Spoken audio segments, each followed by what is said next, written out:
कन्या राशि वालों के लिए अप्रैल का महीना कैसा रहेगा?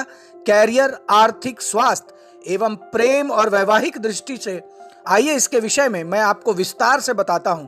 देखिए दर्शकों, यह मासिक राशिफल मैं आपके गोचर कुंडली में ग्रहों एवं नक्षत्रों की स्थिति एवं उनके चाल के आधार पर बता रहा हूं। और कन्या राशि वाले जातकों के गोचर कुंडली में केतु महाराज लग्न में बैठे हैं, वहीं राहु सप्तम भाव में सूर्य और शुक्र के साथ बैठे हैं।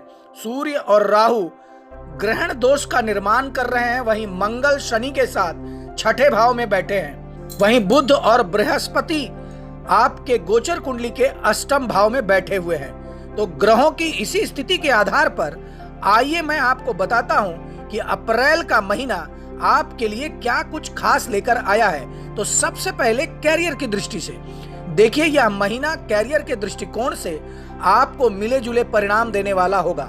जो लोग नौकरी करते हैं उन्हें महीने की शुरुआत में परेशानियों का सामना करना पड़ सकता है। दसम भाव के स्वामी बुध महाराज वक्री अवस्था में अष्टम भाव में रहेंगे, जिससे आपको क्षमता के अनुसार कार्य नहीं मिलेगा और आप काफी परेशान रहेंगे। इसी वक्री अवस्था में बुध महाराज 9 अप्रैल को अपने सप्तम भाव में चले जाएंगे, जहां पर पहले से ही राहु, सूर्य और शुक्र विराजमान हैं। इससे कुछ राहत आपको कुछ समय के लिए मिलेगा। आपको अपनी नौकरी में अनुशासन का पालन हमेशा करना पड़ेगा।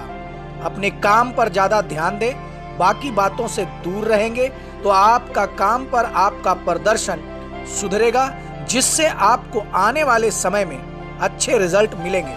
छठे भाव में मंगल और शनि के प्रभाव के कारण कार्य क्षेत्र में आपके विरोधी आपको परेशान करने में कोई भी कसर नहीं छोड़ेंगे। हालांकि 23 अप्रैल को मंगल के छठे भाव से निकलकर सप्तम भाव में जाने से इन समस्याओं में थोड़ी कमी आपको दिखेगी और आप अपने विरोधियों पर भारी पड़ने लगेंगे, तब आपको राहत मिलेगी।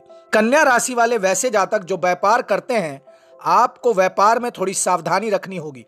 राहु और सूर्य ग्रहण दोष के रूप में महीने की शुरुआत में ही आपके सप्तम भाव में शुक्र के साथ विराजमान होंगे और बुध भी इसी भाव में आने वाले एक हफ्ते में आ जाएंगे। यहाँ शुक्र और बुध पीड़ित अवस्था में तथा शुक्र भी अस्त अवस्था में होने के कारण आपको व्यापार में कोई भी बड़ा निर्णय लेने से बचना चाहिए। आपके व्यवसायिक में किसी भी तरह से व्यापार के संबंध में ध्यान रखना चाहिए कि बाजार में कोई ऐसा काम आप ना करें जिससे आपको मान हानि का सामना करना पड़ सकता है। अब आइए मैं आपको बताता हूं कि आर्थिक दृष्टि से यह अप्रैल का महीना आपके लिए कैसा रहेगा। देखिए, आर्थिक स्थिति को अगर इस महीने देखा जाए तो यह महीना उतार चढ़ाव भरा रहेगा और यह स्पष्ट आपको दिखाई भी देगा। दूसरे भाव के स्वामी शुक्र महाराज उच्च राशिगत होकर आपके सप्तम भाव में रहेंगे, जिससे व्यापार में धन लाभ तो होगा, लेकिन आपको परेशानी भी बहुत होगी। जीवन साथी के माध्यम से भी लाभ होने की पूरी संभावना है, लेकिन यह शुक्र महाराज राहु और सूर्य के कारण 23 अप्रैल को मंगल के भी सप्तम भाव में आने के कारण पीड़ित हो जाएंगे, जिससे धन प्राप्ति के मार्ग में बाधाएं आएंगी।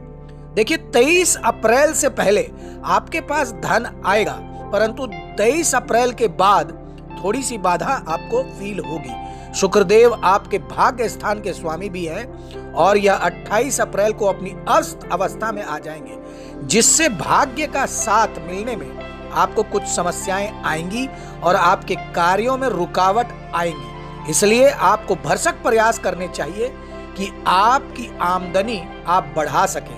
हालांकि आपकी दैनिक आमदनी अच्छी रहेगी और दैनिक आवश्यकता के कार्यों की पूर्ति होती अवश्य रहेगी।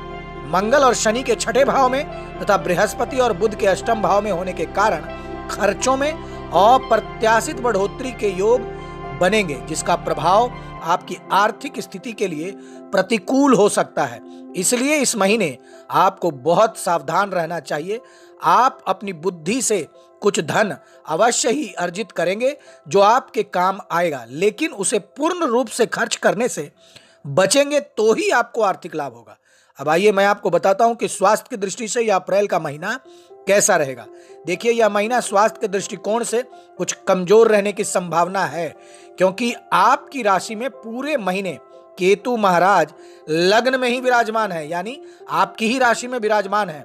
उससे छठे भाव में मंगल और शनि, सप्तम भाव में राहु, सूर्य, शुक्र और अष्टम भाव में बृहस्पति और बुध की उपस्थिति है। और इसी के कारण इस पूरे महीने स्वास्थ्य कुछ नासाज ही रहेगा और आपको अपने स्वास्थ्य पर पूरा ध्यान देना पड़ेगा। यह ग्रह स्थितियां आपको अपने स्वास्थ्य समस्याओं को हल करने में मदद करने की बजाय उन्हें बढ़ाने पर जोर देंगी। इसलिए आपको खुद ही अपना ध्यान रखना होगा और एक संतुलित दिनचर्या को अपनाना होगा, जिससे आप बड़ी स्वास्थ्य समस्याओं के घेरे में आने से बच जाएं।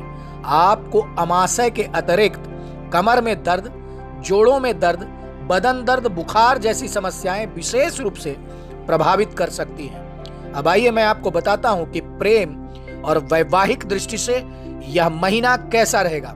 देखिए, प्रेम संबंध में अगर आप हैं तो महीने की शुरुआत आपकी कुछ कमजोर रहेगी। पंचम भाव के स्वामी शनि महाराज छठे भाव में मंगल के साथ विराजमान रहेंगे, जिससे आप और आपके पार्टनर के बीच कहासुनी होने और झगड़े होने की स्थिति बन सकती है। आपको बहुत सावधानी रखनी होगी, बातचीत संभल कर करें। कोई ऐसी बात ना हो जाए जो आपके पार्टनर के दिल को चुभ जाए और उन्हें बुरी लगे। इसलिए अच्छा बर्ताव करना आप दोनों के लिए सबसे ज्यादा लाभदायक रहेगा। एक दूसरे को आप समझाएं, एक बेहतर तरीके से समझें और अपने प्रेम को अगले स्तर पर ले जाने की कोशिश करें।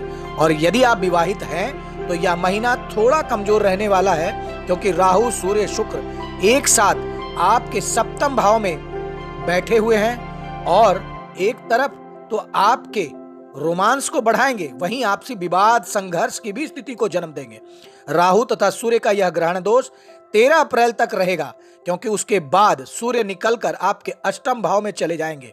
हालांकि उससे पूर्व ही वक्री अवस्था में बुध मीन राशि में वापस लौटकर आपके सप्तम भाव में आ जाएंगे और 23 तारीख को मंगल भी आपके सप्तम भाव में आ जाएंगे।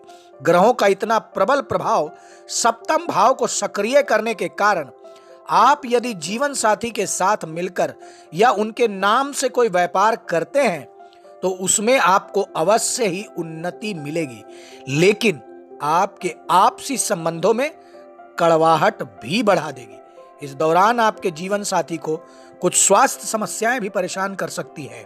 इसलिए न केवल उनके स्वास्थ्य का ध्यान रखें, अपितु उनसे अच्छा व्यवहार भी करें। उनकी बातों को सुने और उन्हें यह एहसास कराएं कि वह आपके लिए बहुत ही महत्वपूर्ण है। अब आइए मैं आपको बताता हूं कि इस महीने आपको कौन से वे ज्योतिषीय महा उपाय करने हैं, जिससे कि यह महीना आपके लिए अत्यंत ही सुखद और लाभप्रद हो जाए। तो देखिए, हर बुधवार आप कोशिश करें कि गौ माता को हरा पालक सब्जी या हरी साबुत मूंग अपने हाथों से खिलाएं। किन्नरों का आशीर्वाद लें और उनको कुछ न कुछ बुधवार को अवश्य ही उपहार स्वरूप दें। और मंगलवार के दिन हनुमान जी के मंदिर अवश्य जाएं और उन्हें गुड़ का भोग या गुड़ प्रसाद के रूप में अवश्य चढ़ाएं। और शनिवार के दिन पीपल के वृक्ष के नीचे एक सरसों का तेल का दिया अवश्य जलाएं और प्रतिदिन सुबह और शाम हनुमान चालीसा का पाठ अवश्य करें। धन्यवाद।